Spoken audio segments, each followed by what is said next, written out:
ay na ginawa dahil ang kanyang bonus ay nakataya. Naiinis siya sa kanyang makasariling intensyon at nagmakaawa sa kanya na magpanggap man lang siya na parang nagmamalasakit siya sa kanila at hindi ang kanyang bonus, ngunit wala siyang pakialam. Bumalik ang team sa kanilang tent para magluto. Sinimulan ni Yuya ang paghiwa ng isda bago niya ihanda ang gulay. Nagsisimula siyang magprito ng kanyang isda, at sa huli, ang mesa ay napuno ng pagkain at mga side dishes. Nang matapos ay pinagsilbihan niya ang kanyang mga kasamahan na nakatingin sa pagkain. Sigurado silang magiging napakasarap ng pagkain. Gayunpaman, nang sila ay kumuha ng unang kagat, sila ay hindi makapagsalita. Si Sawada at dalawa sa kanyang mga lalaking guro ay naglalakad sa kanilang toldo nang makita nila ang tambak ng pagkain. Interesado din sila, nagtanong si Sawada kung pwede ba silang tumikim, pinayagan naman sila ni Yuya. Kumuha sila ng isda, at nang kinagat din nila ito, hindi sila makapagsalita. Pakiramdam ni Yuya ay naghanda siya ng mga basura, nakikiusap siya sa kanila na magkomento, at lahat sila ay nagsisigawan na ang pagkain ay napakasarap. Sinabi nila sa kanya na ito ang pinakamahusay na pagkain na kanilang nakain sa kanilang buhay, at lahat sila ay pumasok sa negosyo ng pag-ubos ng pagkain. Pagkalipas ng ilang minuto, ang kaninang napuno na lamesa ay nagiging walang laman. Ang lahat ng mga plato ng pagkain ay bumalik sa pagiging mga plato lamang, at sila ay labis na nabusog. Naging emosyonal si Sawada, tinanong niya si Yuya kung gusto niya itong pakasalan. Nagulat ang lahat ng nasa mesa, biglaan ang tanong, at iniisip nila kung seryoso ba siya o nagbibiro. Ipinaliwanag pa niya na sa kanyang paglaki, mas naging interesado siya sa kanyang pagsasaliksik at sa kanyang kasiyahan kaya wala siyang oras para sa mga lalaki. Hindi siya marunong magluto o maglaba, at pagod na rin siya sa pagiging single. Sinabi niya na ang dahilan kung bakit siya pumunta sa field trip na iyon ay dahil gusto niya ng bonus, ngunit hindi niya alam na makikilala niya ang pinakamagaling na kusinero na higit na mahusay magluto kaysa sa sinumang tao na nakilala niya doon. Tinanong niya ulit si Yuya kung gusto niya itong pakasalan. Sa puntong ito, lahat sila ay nagprotesta. Pinaalalahanan ng guro si Sawada na hindi maganda tingnan na gusto niyang pakasalan ang kanyang estudyante, at sinabi pa sa kanya ni Kaide na may ilang dahilan kung bakit hindi niya maaaring pakasalan si Yuya, at hindi siya papayag sa pagsasama. Nagtataka si Yuya kung ang dahilan ng lahat ng pagtutol sa pagsasama ay dahil napakasama niyang tao. Sa huli ay nagsalita siya, sinabi niya kay Sawada na ang kanyang kahilingan ay masyadong biglaan. Nagkomento siya na siya ang kanyang guro, at hindi niya itatanggi na siya ay isang mahusay na guro. Bago niya matapos ang kanyang pahayag, tumalon si Sawada sa kanya at ipinatong ang kanyang ulo sa kanyang dibdib. Nagmamakaawa ang lahat na palayain siya, at nahihirapan din siyang huminga. Sa huli ay itinaas niya ang kanyang kamay na parang isang taong halos mamatay, kaya sinabi ni rin kay Sawada na si Yuya ay nakakakita ng langit. Sa kalaunan, pinakawalan ni Sawada si Yuya, na nagsasabing nakikita na niya ang langit sa katotohanan. Pagkatapos ng mahabang araw, nag-teleport si Yuya sa kanyang tahanan para makipagkita kay Knight. Binabati niya ang kanyang alaga, bagamat sinabi niyang aalis siya sa lalong madaling panahon upang sumama sa kanyang mga kasamahan, agad niyang sinimulan ang paghahanda ng hapunan ni Knight. Pagkatapos niyang maghanda, nakita niyang nagsasaya si Knight sa pagkain. Nagkomento siya na masaya siyang magpasaya ng mga tao, at talagang masaya siya sa tuwing nasisiyahan sina Kaide, Sawada, Knight, at iba pang mga tao sa mga pagkain ginawa niya para sa kanila. Mabilis ang oras, at kailangan niyang bumalik sa field trip para maligo, kaya umalis siya sa kanyang tahanan. Sumama siya sa kanyang mga kasamahan sa banyo, at napansin niyang lahat ng mga estudyante ay nakatingin sa kanya. Tinanong niya si Akira kung bakit nakatingin sa kanya ang lahat, at tinanong siya ni Akira kung hindi niya nakikita na iba ang pagkakabuild ng katawan niya. Tinanong niya siya kung bakit siya nasa going home club gayong kahanga-hanga ang kanyang katawan, at sinabing dapat siya ay nasa mga club kung saan maaari niyang gamitin ang mga ganoong katawan. Sinabi ni Akira na ito ay pandaraya na mayroon siyang kahangahangang katawan habang siya ay wala. Naligo din ang mga babae, agad-agad, tinanggal ni Kaide ang kanyang damit, at hinimas-himas ni rin ang kanyang dibdib. Sinabi niya na ang kanyang dibdib ay malaki, at ito ay pandaraya para sa ibang mga estudyante. Dumating din si Cory kasama ang kanyang mga kaibigan, at tinawag ni rin si Kaori upang makita kung gaano kalaki ang dibdib ni Kaide. Naiinggit si Cory at ang iba pang mga estudyante, tumingin sila sa kanilang dibdib at nakita kung gaano ito kaliit, at iniisip nila kung ano ang nangyayari. Tinukso ni rin na hindi kasing laki ng dibdib ni Teacher Sawada ang kanyang dibdib. At ibinunyag nila sa iba na pagkatapos kumain ng pagkain ni Yuya, hiniling ni Sawada kay Yuya na pakasalan siya. Sinabi ni Kaide kung gusto ni Yuya ang dibdib, gugustuhin din niyang ilagay ang kanyang ulo sa kanyang sarili, dahilan upang tanungin siya ni Cory kung gusto niya si Yuya, ngunit itinanggi niya ito at sinabing hindi, bagaman ang katotohanan ay halata sa lahat.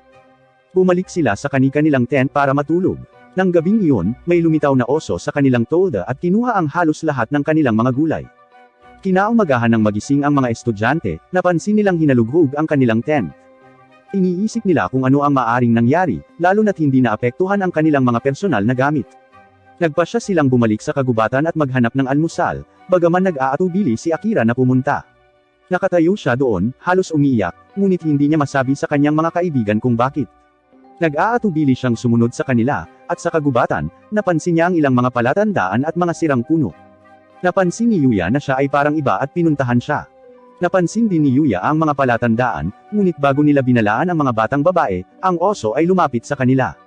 Agad silang tumakbo palabas ng kagubatan habang hinahabol sila ng oso. Ang mga guro ay nagtuturo sa kanila na dapat silang makahanap ng isang harang, at sila ay tumakbo patungo kay Sawada, na nagtutulak sa kanila patungo sa harang. Habang sinusundan niya sila, nadapa siya, at ang oso ay lumakad patungo sa kanya. Lumingon si Yuya at nakitang nasa panganib si Sawada. Tumakbo siya roon at hinawakan ang oso. Nilalabanan niya ang oso at pinabagsak ang oso. Habang bumagsak ang oso, pinahahalagahan siya ni Sawada sa pagligtas sa kanya.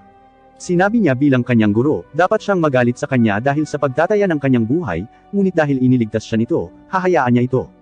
Tinanong niya ito kung ano ang gusto niya bilang kapalit at kung gusto niya siya. Tinanggihan niya ang alok kaya sinabi niyang susubukan niya muli sa susunod. Nagtataka sila kung ano ang dapat nilang gawin sa oso, at tumawag si Cory sa awtoridad, at nagpasya silang gawin ang oso bilang bantay ng kanilang paaralan. Natapos ang field trip, at umuwi na sila. Si Yuya ay bumalik sa kabilang mundo, at iyon ang parehong araw na makikipagkita siya sa hari.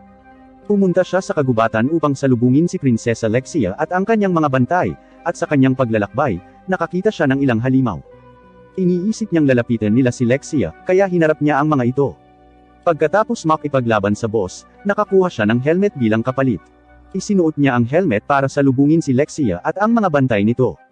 Pagdating nila, hiniling nila sa kanya na pumasok sa karwahe upang maihatid nila siya sa hari, at sinabi niya sa kanila ang tungkol sa kanyang kasama, si Knight. Bago siya magsalita, tumakbo si Knight kay Lexia at bumagsak ito, na halos magdulot ng aksidente.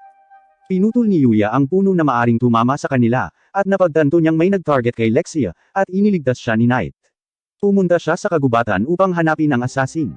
Inatake niya ang assassin at nalaman niyang si Luna iyon, nagulat siya. Tinanong siya ni Lexia kung kilala niya si Luna, kaya umamin ito sa kanya at nakiusap na iuwi niya si Luna at pagalingin, dahil hindi niya iniisip na masama itong tao. Tinanggap ni Lexia ang ideya at hiniling din na sundan siya. Gayon din, ang kanyang mga mandirigma ay nag-aalala tungkol sa kanya, dahil siya ay nag-iisa. Nang matagpuan sila ay sinabi niyang bibisita sila sa bahay ni Yuya. Habang cargo si Luna ay nag-teleport sila sa bahay ni Yuya. Nais din malaman ni Lexia kung bakit nakipagsapalaran ang babaeng ito at kung bakit siya inaatake, at kung ano ang kaugnayan ni Yuya at Luna sa isa't isa. Gamit ang teleportation magic, nakarating sila sa bahay. Nilagay niya si Luna sa kama, at hinanda niya ang sarili upang sagutin ang mga tanong ni Lexia. Nagpatuloy ang kwento habang katatapos lang ipaliwanag ni Yuya kay Lexia kung ano ang relasyon nila ni Luna. Siya ay mas interesado sa magic na ginamit niya para maibalik sila sa kanyang bahay. Ipinaliwanag niya na gusto lang niyang gumamit ng magic na nagpadali sa paglalakbay, at sinabi niya kung paano ang teleportation magic ay mga kakayahan lang sa mga alamat. Ito ay magic na umiiral lamang sa mga fairy tales, at kung matuklasan na maaaring gamitin ito ng isang tao, maaari itong humantong sa isang digmaan. Sinabi ni Lexia na ipangako sa kanya na hinding-hindi niya ito gagamitin sa harap ng sinuman, at lumingon kay Luna na sinabi kung gaano katagal niya planong magpatuloy sa pagpapanggap na natutulog. Gustong malaman ni Lexia ang higit pa tungkol sa kanya, ngunit sinabi ni Luna na dapat lang nilang patayin na agad siya. Sinabi ni Yuya na gusto niyang malaman ang higit pa tungkol sa kanya, habang hindi siya nakatanggi at hindi niya maiwasang ikwento ang buong buhay niya. Si Luna ay isang ulila na nagtatrabaho bilang isang magnanakaw at naghahalungkat sa basura, araw-araw na nagpupumiglas para lang mabuhay. Sa kabila ng lahat ng iyon, isang tao ang nakahanap sa kanya na nagpasya na kunin siya. Ang taong iyon ang nagturo sa kanya na magbasa at magsulat, ngunit higit sa lahat ay nagturo sa kanya ng paraan upang mabuhay. Tinuruan niya itong maging isang assassin, dahil siya ay isang profesional at bahagi ng Dark Guild. Ang Dark Guild ay isang kakilakilabot na organisasyon na nagsasagawa ng lahat ng paraan ng krimen. Tulad ng kanyang master, sumali si Luna sa Dark Guild, at nang makumpleto niya ang hindi mabilang na mga assassinations, nakilala siya bilang headhunter. Natigilan si Lexia nang marinig ang pangalang ito, dahil kilalang kilala siya, at kahit si Knight ay alam niya ang tungkol sa kanya. Sinabi pa ni Luna na ang pinakahuling assignment niya ay ang pagpatay kay Lexia, ang unang prinsesa ng Arcelia Kingdom. Nagtataka si Yuya na handa siyang gawin sa kanya ang gusto nila, habang ipinaliwanag niya na sa sandaling inatake niya ang prinsesa, hindi maiiwasan ang pagbitay sa kanya. Kapag nalaman na nabigo siya sa pagpatay sa prinsesa, magpapadala ang Dark Guild ng mga assassin para patayin siya. Siya ay nakatakdang mamatay sa alinmang paraan, at sinabihan si Yuya na hindi siya dapat mag-alala dahil panandalian lang silang nagkasama na nagsanay. Ikinagalit ito ni Yuya na alam niya na ang kanilang oras na magkasama ay maikli, ngunit sinabi kung paano niya nasiyahan ang bawat segundo nito, at iniisip pa rin siya bilang isang kaibigan. Nakiusap siya sa kanya na ihinto ang pagsasalita sa kung ano siya, ngunit huli na ang lahat, at ipinaliwanag niya na hindi na mababago ang kanyang kinabukasan. Hindi rin gusto ni Lexia ang paraan ng pagsasalita niya, at gulat na gulat si Luna na parang pakakawalan lang siya nito. Tinatawanan ni Lexia ang ideyang iyon, at ipinaliwanag na gusto niyang si Luna ang magsilbi bilang kanyang personal na bantay. Sila lang ang nakakaalam tungkol sa pag-atake niya, kaya kung tatahimak sila tungkol dito ay hindi magiging problema. Higit pa rito, ang Dark Guild ay mahihirapang makalapit sa isang bantay ng prinsesa. Hindi pa rin makapaniwala si Luna, at ipinaalala sa kanila na siya ay isang profesional na killer at kriminal. Gusto ni Lexia na hayaan na lang niya ang kanyang sarili na pagsilbihan siya, ngunit patuloy na ibinababa ni Luna ang sarili. Sa tingin niya ay hindi karapat-dapat ang isang tulad niya na tumabi sa isang kasing bait ni Lexia, dahil marami na siyang napatay na tao. Ang kanyang mga kamay ay puno ng mantsa na hindi na maibabalik, ngunit sinabi ni Lexia na walang mali sa kanyang mga kamay. Sa katunayan, napakalambot ng mga ito, at sinimulan ni Luna na bigyan ng kredito ang paggamit ng paliguan ni Yuya, ngunit huminto, upang edaw niya muli ang sarili. Sapat na ang narinig ni Lexia, at ipinaliwanag na natalo si Luna sa isang laban. Nangangahulugan ito na kailangan niyang kumilos ngayon at sundin ang nagtagumpay, kaya sa wakas ay pumayag si Luna. Sa kagubatan, si Owen at ang kanyang mga tauhan ay desperadong tumakbo mula sa mga halimaw. Nagpasya sila na pinakamahusay na magtiwala na lang kay Yuya, at umatras habang sumisigaw si Owen na umaasang magiging ligtas si Lexia. Pagbalik sa bahay, ang unang utos ni Lexia ay tawagin ang isa't isa sa kanilang unang pangalan, at pumayag si Luna sa utos na ito ng kanyang malupit na pinuno. Ang susunod niyang utos ay ipaalam sa kanya ang tungkol sa paliguan na ito na binanggit ni Luna. Malinaw na sabik si Luna na pag-usapan ito habang ipinapaliwanag niya na hindi lamang nakakabawi ang kanyang paliguan sa pagod, ngunit nakakabawi din ang magic ng isang tao, at may positibong epekto rin ito sa kagandahan. Sabik si Lexia na subukan ito at tinanggihan ni Yuya ang imbitasyong sumali. Sa paliligo, kinailangang ipaliwanag ni Luna sa Mausisa na prinsesa na kaibigan lang niya si Yuya. Si Lexia ay hindi naniniwala sa lahat, at sinabi kung paano malinaw na siya ay may labis na pagmamahal sa kanya. Ipinahayag ni Lexia ang kanyang intensyon na pakasalan si Yuya, ngunit agad na tumutol si Luna. Ipinaliwanag ni Luna na talagang gusto niya ang pagkakaroon niya bilang isang kapartner sa pagsasanay, ngunit wala na siyang alam tungkol sa anumang bagay. Ginugulat siya ni Lexia sa pamamagitan ng pagdedeklara ng digmaan, dahil malinaw sa kanya na kahit na hindi niya ito napagtanto, ang kanyang damdamin ay tiyak na pag-ibig. Sinabi ni Lexia na ang pagpapakasal sa kanya ay gagawin siyang panalo, at hindi na makapagpigil pa si Luna habang tinatanggap niya ang deklarasyon ng digmaan ng prinsesa. Bumalik ang dalawa habang si Yuya ay handa nang magsimulang magluto, ngunit si Lexia ang nag-aalok na gawin ito. Ito ay isang napakabait na kilos, ngunit ito ay lumalabas na siya ay walang ideya kung ano ang kanyang ginagawa, habang naghihiwa ng patatas at halos patayin ang ating bayani. Si Yuya ang nagluto sa halip, at pinasalamatan siya ni Lexia, ngunit si Luna ay hindi magpapatalo at hiniling sa kanya na subuan siya. Ipinaliwanag niya na ang kanyang masakit na mga pinsala ay hindi pa naghihilom, kaya pumayag siyang gawin ito. Tuwang-tuwa si Luna sa kanyang sarili, ngunit gusto rin ni Lexia na masubuan. Ipinunto ni Yuya kung paano siya nasugatan o anumang bagay, ngunit inutusan na lang siya ni Lexia na gawin ito. Umaasa si Yuya na matatapos na ang lahat, ngunit ipinaliwanag ng mga babae na siya naman ang susubuan. Kinabukasan, hinanap ng tatlo si Owen at ang kanyang grupo. Natutuwa si Owen na makitang ayos lang si Lexia, ngunit ipinaliwanag niya na wala namang nangyari. Ipinakilala sa kanya si Knight sa unang pagkakataon, at pinasalamatan siya ni Owen sa kanyang bahagi sa pagprotekta sa prinsesa. Si Luna naman ang susunod na ipapakilala. Hindi nag-iisip na ipinaliwanag ni Lexia na siya ang assassin na sinubukang patayin siya, at simula ngayon, magtatrabaho na siya bilang kanyang bantay.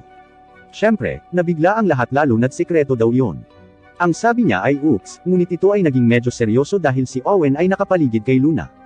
Sinubukan ni Lexia na ipaliwanag na ang pagtatangka ni Luna na pumatay sa kanya ay eksakto kung bakit gusto niya siya bilang isang bantay, ngunit walang kahulugan iyon para kay Owen.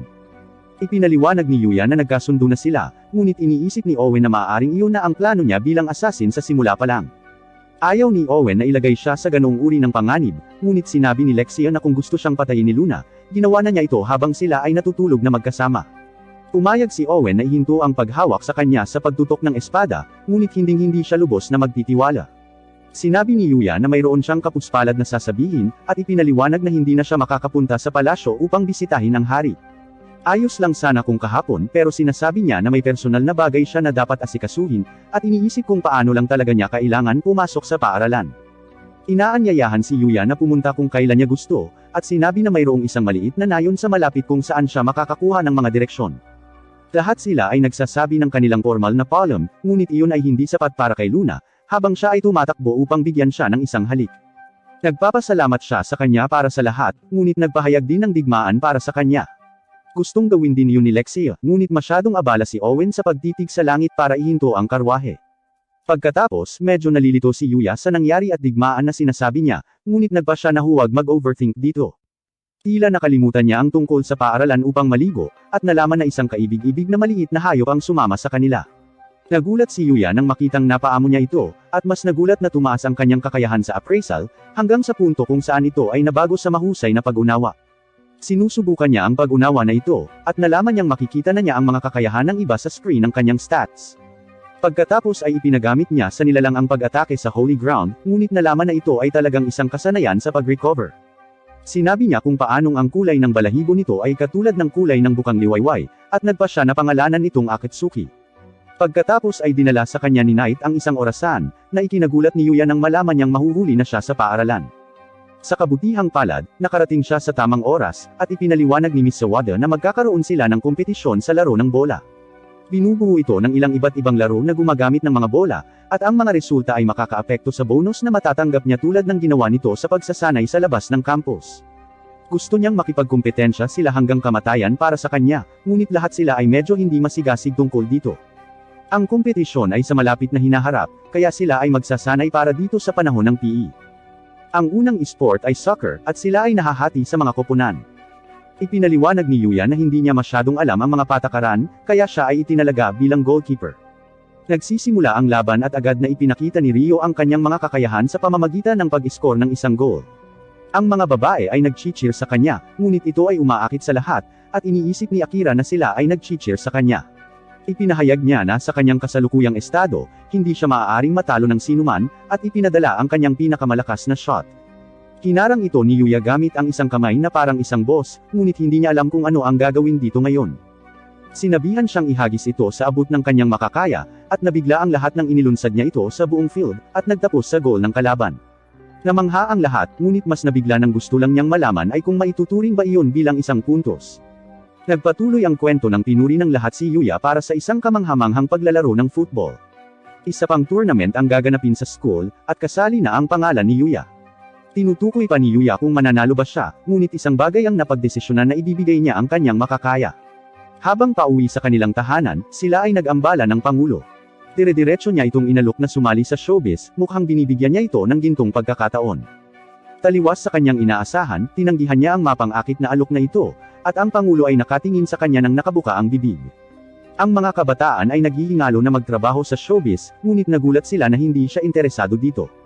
Hindi lamang sila nakakuha ng napakagandang halaga, ngunit maaari din nilang tangkilikin ang kasikatan, kasama ang isang pagkakataon na makilala ang mga nangungunang aktor at sikat na manlalaro.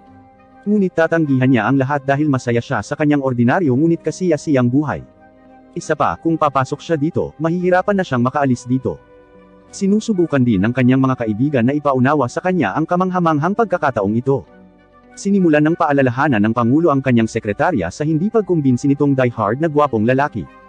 Ang kanyang sekretarya ay nagtataka dahil ang kanyang tungkulin ay limitado sa paghahanap sa tao na ito at pakikipag-ugnayan lang sa kanya.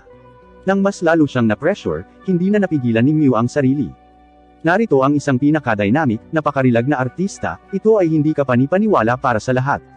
Ang pangalawang pagkabigla ay kilala niya ang kanilang kaibigang si Yuya at nag-uusap na parang matalik silang magkaibigan. Komplikado para kay Yuya na ipaintindi ang kanyang sitwasyon sa kanyang mga kaibigan. Pinatawag siya rito para akitin siya ngunit may mga pagtutol dahil pinipilit siya ng mga ito. Dito, ipinakita sa kanila ng Pangulo ang isang magazine na mabenta, dahil sa kanyang hot na hitsura. Kaya naman gustong panatilihin ng Pangulo ang inahing manok na nangingitlog ng ginto. Upang makuha ang kanyang pag-aproba, handa siyang gawin ang lahat. Sa kasamaang palad, may nahulog na flyer kay Yuya. Ito ay walang iba kundi isang tournament ng isang laban kung saan maglalaro si Yuya. May kumikislap sa isip ng Pangulo. Napagpasyahan niyang gamitin ang pagkakataong ito, at kukuha siya ng tulong mula sa Osei Academy para i-click ang kanyang larawan sa tournament na ito. Pagkatapos kunin, pinaplano niyang ipadala ito sa publishers. Nang walang pahintulot, hinihila niya ang kanyang sekretarya patungo sa opisina ng punong guro. Sumunod din sa kanila si Miu, at natatarantang nakatingin sa kanila si Yuya. Sa gubat, si Yuya at ang kanyang mga kaibigan ay nagsasanay. Napatay ni Yuya ang isang halimaw sa isang hit at nagkalat ang mga kalansay nito. Kasama rin niya sina Knight at Akatsuki para samahan siya. Matapos maging napakalakas, nakakaramdam pa rin siya ng kakulangan sa kanyang sarili at gusto niyang maging mas matatag at makapangyarihan. Gayon din, dapat siyang maging mas mahusay sa paggamit ng mahika at espada ng sabay-sabay, ngunit tinutukoy pa rin niya kung maaari siyang maging makapangyarihan sa kanyang mga diskarte. Sa pamamagitan ng pagninilay-nilay sa ideyang ito, napagpasyahan niyang pumasok ng malalim sa kagubatan. Alam na alam niya ang panganib ng kagubatan habang palalim ng palalim sa kagubatan. Dito, nakatingin siya sa isang matinik na itim na puno na hindi karaniwan. Ang punong ito ay parang isang kayamanan na tumutubo sa isang misteryosong lugar, at hindi ito masisira. Gamit lang ang magic ng isang elf, pwede na itong magkaroon ng crack. Matapos basahin ang tungkol sa mga katangian ng pambihirang punong ito, hiniling niya sa kanyang mga kasama na maging mas maingat dahil ang lugar na ito ay maaaring maging mas mapanganib. Sa sandaling iyon, napansin niya ang isang higanteng halimaw. Una, ipinapalagay niya ang kanyang cute na Akatsuki, ngunit nakatayo siya kasama niya na taliwas sa kanyang inaasahan. Ang isa ay isa pang halimaw na itinapon siya sa lupa. Ang kapangyarihan ng halimaw na ito sa likod ng kanyang imahinasyon at kakayahan ay hindi kapanipaniwala. Sa panahon ng laban, naiisip niyang pagalingin ang kanyang sugat sa pamamagitan ng pag-inom ng kanyang potion. Ngunit hindi niya ito binibigyan ng pagkakataon sa pamamagitan ng pagpapabagsak sa kanya sa lupa. Muli siyang tumayo sa kanyang mga paa at nagpas siyang pigilin ito hanggang sa bigyan niya ng pagkakataon ang kanyang mga alaga na tumakas dito. Sa kabutihang palad, isang nangingibabaw na boses ang maririnig mula sa madilim na bahagi ng kagubatan. Tinulungan niya siya sa pamamagitan ng paglupag sa halimaw na ito. Sa isang sipa, naitapon na niya ang makapangyarihang halimaw na ito. Ito ay isang heroic entry ng isang cute na maliit na kuneho, ngunit siya ay mas malakas kaysa sa kanyang naiisip. Nang binati niya sila, nagtataka sila dahil nagsasalita siya. Kasabay nito, tumayo na rin ang halimaw para sa counterback, ngunit hindi niya alam kung sino ang kanyang ginugulo. Sa panibagong sipa, winasak niya ang halimaw na naglaho sa hangin, maging maraming puno din ang nawasak sa kanyang pangangibabaw sa kapangyarihan. Naging curious si Yuya at gustong malaman pa ang tungkol sa kanya, kaya naman sinusuri niya ang status niya. Siya ay isang sumisipa na kuneho na may hindi kapani-paniwalang lakas. Upang suriin ang kanilang kapangyarihan, hiniling niya sa kanila na ipakita ang kanilang sipa. Gustong ipakita ni Yuya ang kanyang kapangyarihan, ngunit hindi siya pinayagan mauna ni Akatsuki. Sa sobrang kumpiyansa, sumulong si Akatsuki gamit ang isang catwalk na parang walang makakatalo sa kanya. Ang Kick Rabbit ay nag-check sa kanya sa pamamagitan ng isang sulyap. Ngayon, si Knight naman ang ipapakita ang talento. Mas maganda ang move kick niya kaysa kay Akatsuki. Dito, sumulpot si Yuya na may kahangahangang sipa. Naobserbahan niya ang kanyang talento sa sipa na ito, ngunit hindi kahanga-hanga ang kanyang sipa. Sa makatuwid, tumalon siya sa lupa at ipinakita sa kanila ang isang tunay na sipa. Sa isang kaakit-akit na paggalaw ng kanyang binti, gumawa siya ng isang butas sa isang napakalaking puno. Napaawang ang bibig ni Yuya dahil gumawa siya ng butas sa matigas na punong itim na imposibleng masira. Dito, nagsimula ang pagsasanay ni Yuya, tinuturuan siya kung paano igalaw ang kanyang paa at talunin ang kanyang kaaway sa isang sipa. Nang ang Kick Rabbit ay natanto na siya ay naging bihasa, pagkatapos, siya ay tumalon upang labanan siya. Habang nakikipaglaban, hindi siya nagpapakita ng awa sa kanya. Ang isang iconic na antas ng pakikipaglaban ay nagpapalakas sa kanya sa pisikal. Hindi maintindihan ni Yuya kung bakit niya ito tinuturuan. Pinili niya ang kanyang kahalili dahil tinanggihan niya ang dalaga na nangahas na sirain ang kagubatan. Ang kanyang mga alaga ay nanunood ng laban na ito. Sa laban, hindi nila namalayan na sumikat na pala ang araw. Nang maglaon, dinala niya siya sa bahay at kinikilala ang kanyang mga diskarte, na tinuturuan niya siya bilang kanyang master. Pero bakit gusto niyang gawin siyang kahalili niya? Ang tanong na ito ang pumapasok sa kanyang isipan. Ang Kick Rabbit na ito ay nakakuha ng titulong Diyos, hindi siya ordinaryong kuneho. Hindi lamang siya, ngunit mayroon ding maraming mga Diyos sa mundong ito upang mapanatili ang balanse. Pagkatapos ng pagiging Diyos, dapat silang pumili ng kanilang mga kahalili upang matutunan nila ang lahat ng mga diskarte, at nais niyang ipagkaloob ito sa kanya. Muli, itinaas niya ang tanong sa kanilang isipan kung aling bagay ang gusto niyang gawing balanse, at kung paano kailangang labanan ng kuneho ang kasamaan na gustong wasakin ang kalikasan at sangkatauhan. Mas matindi sila kaysa sa inaasahan nila. Sa makatuwid, kapag ang isang mabuting halimaw ay nagtagumpay sa isang tiyak na sining, siya ay nagiging isang Diyos. Pagkatapos niya, gusto niyang sirain niya ang kasamaan, dahil nakita niya ang potensyal sa kanya. Sa kabila nito, plano niyang tanggihan siya dahil gusto niya ng ordinaryong buhay. May pagpipilian siyang tanggihan siya, at tinanggap niya ito. Gayunpaman, nais ni Yuya na matuto ng maraming bagay mula sa kanya, dahil kailangan niyang maging mas malakas upang madaig ang lahat ng mga halimaw. Ang Kick Rabbit ay handa na para dito. Bilang kapalit, kailangang turuan siya ni Yuya ng kanyang mahika, na hindi karaniwan. Gusto niyang magkaroon ng magic sa rehiyon ng kadiliman para mapalakas ang kanyang kapangyarihan. Handa na si Yuya para dito, dahil natutunan niya ito mula sa Great Sage. Dahil tinanggap na nila ang kasunduan, nagkamay sila. Ngayon, pareho na silang master at apprentice sa parehong oras. Sinimulan ng Kick Rabbit ang kanyang pagsasanay sa kagubatan, kung saan hinahabol niya ang Mithril Boar. Ang Mithril Boar ang pinakamakapangyarihang halimaw sa kagubatan, at hiniling niya sa kanya na maghiganti para sa kanya. Sa kabilang banda, iniisip ni Yuya na masyadong maaga ang paghihiganti sa kanya. Iniiwasan ni Yuya ang lahat ng kanyang mga pag-atake, ngunit ito ay masyadong komplikado. Sa kabila nito, ginagawa niya ang lahat ng kanyang pagsisikap para mapabagsak siya. Ang kanyang mga alagang beast at ang Kick Rabbit ay nag-e-enjoy sa palabas. Pagkatapos, nag-aalala si Knight sa kanyang amo at gustong tulungan siya. Bago siya makasama sa kanya, hiniling sa kanya ng Kick Rabbit na huwag gawin ito, dahil naniniwala siya sa kanyang pinili. Sa sandaling iyon, kinuha ni Yuya ang hunter mula sa kanyang kahon ng item, at ginapos ang Mithril Boar dito. Pagkatapos nito, pinabagsak niya ang Mithril Boar sa lupa. Ito ay isang imposible, ngunit nagawa niya ito, at ang kanyang mga alagang beast ay masaya para sa kanya. Tumalo na rin sa kaligayahan si Yuya dahil nagtagumpay siya. Bukod dito, higit pa ang inaasahan sa kanya ng Kick Rabbit. Gusto niyang patayin niya ang halimaw sa isang sipa. Pagkatapos ng matinding pagsisikap, sinusuri niya ang kanyang status kung saan nakuha niya ang kayamanan, at tumaas ang antas ng kanyang kapangyarihan, ngunit hindi siya sapat upang talunin ang kasamaan. Kasabay nito, ang proseso ng ebolusyon ay nagsisimula habang siya ay nagulat dito. Hiniling ng Kick Rabbit na huminahon, dahil walang magbabago sa hitsura niya.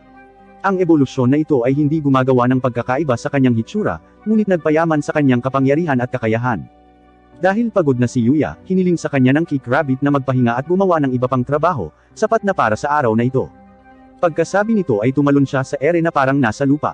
Sa klase, inayos na ang setup ng tournament. Ang mga mag-aaral ay handa na upang gumanap sa kanilang kakayahan, at si Yuya ay nagpapasalamat dahil walang resulta ng ebolusyon. Sa sandaling iyon, mukhang handa na ang Pangulo na i-click ang kanyang mga larawan. Pagkatapos nito, lumitaw ang ping-pong champion, na mahilig manood kay Yuya. Dahil si Yuya ay ang taong alam na alam kung paano gawin ang sitwasyon sa kanyang gusto, ngunit pinagbantaan niya si Yuya, sa pagkakataong ito ay hindi na niya ito gagawing manalo. Nagsisimula ang larong ping-pong habang medyo confident ang miyembro ng kalaban na koponan, hindi siya ordinaryo na player dahil naglaro na siya sa national level. Ang pinakakapanapanabak sa kanya ay palagi niyang natutugunan ang kanyang target. Nang inihagis niya ang bola sa kanya, pinapahanga niya ang mga manunood, dahil medyo agresibo ang estilo ng paglalaro niya, at simula pa lang ito ng laro. Si Yuya ay nag-ipon ng kanyang lakas ng loob, at sinagot ang kanyang bastos na pag-uugali sa pamamagitan ng pagbutas sa mesa. Dahil siya ay may kapangyarihan ng ibang mundo, kung gayon paano magiging makapangyarihan ang isang tao sa kanya. Sa pamamagitan ng pagpapakita ng lakas, lahat ay tumitingin sa kanya bilang isang alien. Ito rin ang nagpakaba sa kanya na umatras sa laro.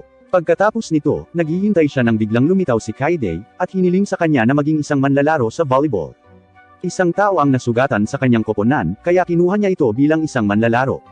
Nag-aalangan siyang sumama sa kanya dahil alam niyang gagawa siya ng gulo sa laro. Nakikinig din ang presidente sa kanilang usapan, at hinihila ang kanyang mga camera person sa volleyball stadium. Dito, si Kaide lang ang kinukunan ng cameraman na mukhang kaakit-akit. Sa kabilang banda, nagpasabog si Yuya sa pamamagitan ng pagtama ng bola. Sa pamamagitan ng panunood nito, ang kalaban na koponan ay nag-withdraw sa laro. Nang tingnan ng presidente ang camera, naasar siya dahil kinunan lang nila ng litrato ang figure ni Kaide. Hindi lang ito, kung saan man magpunta si Yuya, gumagawa siya ng kaguluhan. Mamaya sa mga laro, inaaliw siya ng kanyang mga kaibigan dahil nanalo naman sila, at mas mahalaga ang tagumpay sa ngayon. Ang isa pang problema ay lumitaw si Cory. Nasugatan ang kanyang teammate kaya humihingi siya ng tulong. Bago pumasok sa field, hiniling sa kanya ng nasugatang manlalaro na mag-ingat dahil sinasaktan niya ang lahat. Sa tennis ground, pinagbantaan siya ng kanyang mga kalaban na magagaya sa parehong kondisyon tulad ng nakaraang manlalaro. Dito, nalampasan ni Cory ang shuttle sa pamamagitan ng pagtama sa bakal na tarangkahan. Sa pangalawang pagsubok, binato niya ang mga tao ng badminton. Hindi niya alam kung paano ito natanggal sa kamay niya. Ngayon, naintindihan na ni Yuya ang nangyayari. Ang player ay na-injured dahil sa kanya, hindi siya marunong maglaro. Kaya, hindi siya pinapayagan ni Yuya na maglaro at manalo sa larong ito na parang pro. Kinarap niya ang parehong maangas na mga manlalaro at pinatumbas sila. Sa huli, nagkaroon ng pagkakataon si Cory na ipakita ang kanyang nawasak na kasanayan, ngunit hindi siya pinayagan ni Yuya. Alam niya ang kanyang mga kakayahan at naglalaro siya para sa kanya. Pagkatapos manalo, pinupuri sila ng lahat. Habang pauwi, pinakiusapan siya ni Cory na sabay sila pauwi. Umayag naman si Yuya at gustong pumunta sa magandang lugar, dahil gusto niya itong pasalamatan. Sa kabilang banda, pinasaya siya ni Yuya sa pagsasabing sapat na para sa kanya na makasama siya sa paglalakad, at sa sobrang tuwa,